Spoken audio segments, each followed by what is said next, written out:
9 de la mañana en punto, comenzamos con nuestra primera entrevista de esta mañana. En ACE hay preocupación por el aumento en las consultas de adolescentes, niños y niñas por episodios de angustia y también ansiedad derivados del confinamiento. También hay preocupación por el aumento en los suicidios entre las poblaciones más jóvenes. Para conocer cómo se está trabajando es que recibimos esta mañana al director de Salud Mental y Poblaciones Vulnerables, al doctor Pablo Fields. Bienvenido nuevamente a Arriba Gente. Gracias por invitarme. Bueno, ¿qué situación se está dando? ¿Tiene que ver con la pandemia? ¿La pandemia solamente fue, digamos, la apertura de una puerta de situaciones que ya estaban? ¿Qué es lo que está pasando con los más jóvenes, niños, niñas y adolescentes? Yo creo que el contexto de pandemia sin duda afectó por todo lo que implicó respecto de, digamos, la disminución drástica de la actividad social entre los adolescentes, sobre todo. También el impacto a nivel de lo que fue las clases, es decir, durante todo un periodo prolongado hubo una no concurrencia a clase y el alejamiento de los compañeros de clase y del entorno escolar y académico, eso también influyó. Es decir, son muchos los factores que fueron nuevos y que pueden haber tenido impacto. Acá hay que diferenciar lo que puede ser consecuencias a nivel emocional del contexto de pandemia y patología. Pues todos de alguna manera hemos sufrido consecuencias emocionales de la pandemia. Cuando en algún momento, por ejemplo, nos tocó quedar cuarentenados, el hecho de estar encerrado en la casa es molesto, genera incomodidad, genera cierto malestar emocional. Pero eso no necesariamente implica patología. Lo que a veces sí empieza a haber un conjunto de síntomas y signos que son señales de que algo no está andando bien y que requiere intervención.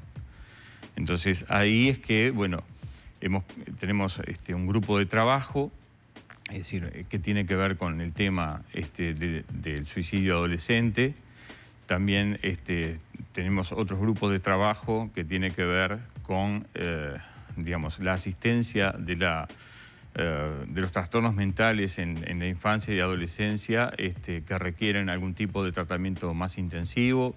Para eso, en conjunto con la Clínica de Psiquiatría Pediátrica de la Facultad de Medicina, hay un proyecto que ya está prácticamente culminando de la creación de un hospital de día en el Centro Hospitalario Pereira Rosell. Se va a inaugurar en septiembre. Exacto, se está pensando hacia fines de septiembre que se puede inaugurar, que de alguna manera va a dar respuesta a situaciones derivadas desde los equipos de salud mental comunitario que requieren intervenciones más intensivas, en donde no alcanza de repente con el seguimiento de una consulta una vez por mes, sino que requiere intervención en general de equipos multidisciplinarios y de una manera más intensiva.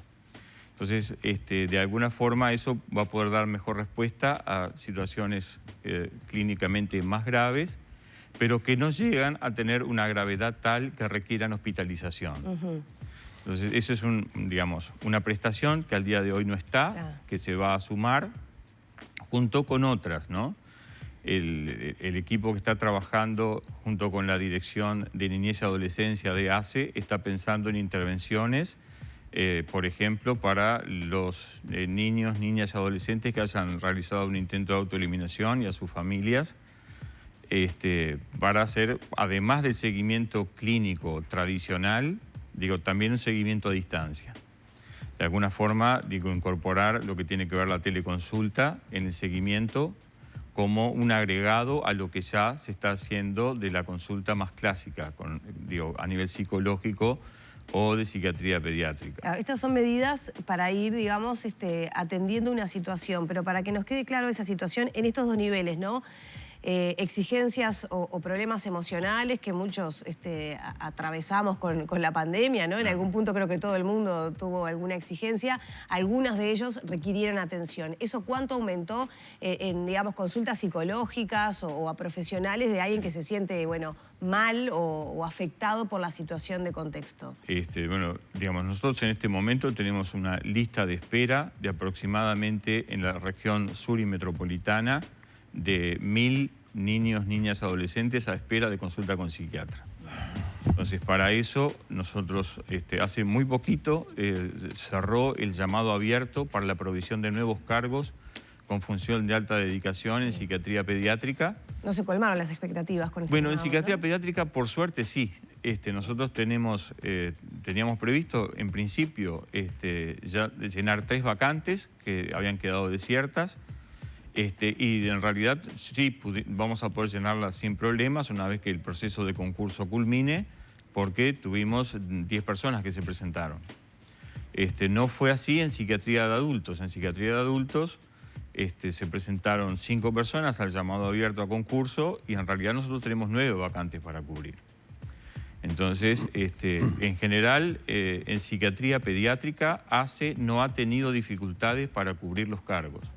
Las dificultades han estado centradas fundamentalmente en psiquiatría de adultos. Bien, ¿qué pasa ahí que los psiquiatras adultos no Y quieren bueno, trabajar en en eso hay... No hay suficientes, hay no hay muchas interés. variables. Una variable es que la especialidad de psiquiatría de adultos es una especialidad que tiene básicamente ocupación plena. Es difícil que alguien que ya tenga el título de psiquiatra esté con poco trabajo, porque incluso ya antes de recibirse, cuando ya son posgrados o residentes del 3er año, ya empiezan a trabajar en las instituciones privadas. Entonces, ese es un aspecto importante. El otro aspecto era un aspecto también salarial, pero ahora, digamos, con la creación de las funciones de alta dedicación, el salario hora de un psiquiatra en ACE se equipara al salario hora de un psiquiatra en el privado. Entonces, ese factor ya no está incidiendo, o uno por lo menos piensa que no. Y hay otro factor que creo yo que también es importante, que es el contexto. En general, la población usuaria de ACE, digamos, tiene un contexto más difícil, más duro. Entonces, no es lo mismo trabajar en una policlínica en ACE que en una policlínica mutual. Digamos, lo que sí tiene a favor ACE, para cualquier colega que se integra a trabajar, es que se trabaja muchísimo más en equipo que a nivel de la salud privada. Digo, en ACE, la conformación de equipos multidisciplinarios y el trabajo en equipo es, diría yo, casi la regla. Y eso, digamos, es un plus que tiene ACE que de repente en otros lugares no está. Para terminar un poco con este pantallazo y un poco las derivaciones de la pandemia, en cuanto a patologías, ¿se vieron incrementadas las consultas? Y mi pregunta va enganchada con este razonamiento. ¿La atención tardía o la espera en cuestiones emocionales pueden derivar en patologías, digamos, que tomen lugar por una persona no atendida? Estamos hablando de niños, niñas y adolescentes, Sí. ¿no? La primera cosa es que la asistencia de urgencia siempre está. Bien. Digo, las dificultades, digamos, para digamos, conseguir números son en las consultas no urgentes. Entonces, frente a cualquier situación de urgencia, el Centro Hospitalario Pereira Rosell cuenta con psiquiatras de guardia que dan respuesta a las situaciones de urgencia. Es decir, que, por llamarlo de alguna forma, lo grave no se posterga. Digo, la consulta que en una situación de gravedad se realiza en psiquiatría de urgencia y se da respuesta. No hay que esperar. Lo que sí tiene tiempos de espera son las consultas en policlínica. Y ahí, digamos, empieza, para nosotros es una preocupación central. Pensamos que, bueno, la creación de cargos con función de alta dedicación va a contribuir a bajar las listas de espera, no solamente por la contratación de nuevos cargos, sino porque los propios llamados internos a función de alta dedicación implica para muchos profesionales que además de trabajar en el hospital haciendo guardia, van a tener que sumar horas de policlínica. Y cada hora de policlínica que suman son, digamos, en el caso de adultos, 3 personas por hora que van a asistir y en el caso de psiquiatría pediátrica, 2 personas por hora. Entonces, eso también va a contribuir a aumentar la oferta de horas asistenciales para poder disminuir la lista de espera, que para nosotros es un aspecto central. Doctor, sin ningún tipo de dudas es importante llegar con la atención, pero fundamentalmente me parece a mí que estamos en un momento en el que tal vez sería bueno poner énfasis en la prevención. Por lo menos por lo que uno tiene a su alrededor y hasta por cuestiones personales vividas, la pandemia ha generado en los adolescentes un daño que uno comienza a notar claramente en los comportamientos de sus hijos, de los amigos de sus hijos. Cuando uno normalmente esto lo habla a nivel de otros adultos, no hay una percepción clara del proceso, porque es aquello de, bueno, no se pueden haber visto tan afectados porque no pudieron salir a bailar, porque no pudieron salir a hacer la previa o porque no tuvieron toda una generación y media los cumpleaños de 15. Sin embargo, uno empieza a ver el deterioro. Nos preocupamos cuando hablamos del suicidio adolescente, pero no nos preocupamos de ese periodo en donde la prevención puede ser muy importante. ¿No estaríamos en un momento oportuno para realizar alguna campaña informativa a nivel de medios masivos? Es decir, de alertar a los papás, a los adultos, inclusive a aquellos docentes u otros referentes que los adolescentes puedan tener, para que el proceso no termine en una depresión aguda que lleve a situaciones como esa? Yo creo que sin duda lo que planteas es así. De alguna forma puede haber elementos que de alguna manera obligan a intervenir o a derivar o por lo menos a buscar consulta en forma precoz, antes, digamos, de que la situación se complique. Y yo creo que en eso, digamos, los agentes de salud no somos solamente los médicos, tal como tú planteás, en primer lugar, por supuesto, la familia, ¿no? Pero también los educadores y la gente que interactúa con los niños, niñas, adolescentes, que puedan empezar a ver algún tipo de conducta disruptiva, inflexión académica, cambios en el rendimiento académico que sean llamativos, cambios en el comportamiento, es decir, algún tipo de emotividad expresada de una manera distinta, por ejemplo, una irritabilidad marcada. Digamos, hay muchos elementos que de alguna manera sugieren que es conveniente que haya una consulta. Y la consulta no siempre tiene que ser con un psiquiatra pediátrico, porque muchas veces es el propio pediatra quien en primera instancia puede evaluar la situación, o las policlínicas de adolescentes, o un psicólogo, que son el primer contacto, y después, bueno, aquellos casos que requieran derivación, por supuesto que tienen que ser derivados, pero muchas veces la intervención, digamos, puede no llegar a la consulta con psiquiatría pediátrica, porque desde otros actores de salud pueden intervenir en forma apropiada y resolver la situación. Entonces yo creo que apuntar a la prevención sí es clave. De alguna manera estamos trabajando con la Dirección de Niñez y Adolescencia precisamente en esta línea, sobre todo de formación, en este caso sería para los equipos del primer nivel de atención en el detectar elementos de riesgo que de alguna manera sugieran que es necesario una derivación oportuna, digamos. Esto está enfocado más hacia el personal de salud. Creo yo que lo tenemos que hacer más amplio en el sentido de lo que acabas de plantear. Y en esa línea, ¿han notado alguna relación o se ha visto una tendencia al consumo de algún tipo de droga, como puede ser la marihuana, la pasta base, es decir, o el alcohol? ¿Han canalizado los jóvenes, los adolescentes, a través del consumo, algunas de las situaciones que se notaron eran graves? Es decir, ¿hay un paralelismo o por allí no hay estadísticas? No hay estadísticas. De todas maneras, el consumo de lo que fuere, alcohol, marihuana u otro tipo de sustancias, en los adolescentes siempre es un factor de riesgo, digamos.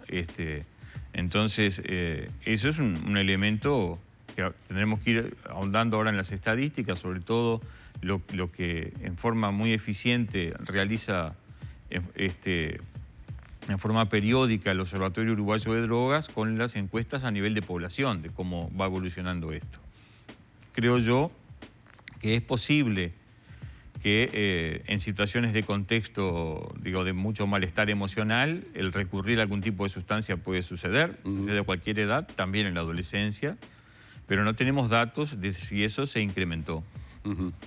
La aplicación esta que se viene trabajando es Vida, que creo que ha pasado, ¿no?, ahora a una corroboración de contenidos a la Dirección de Salud Mental.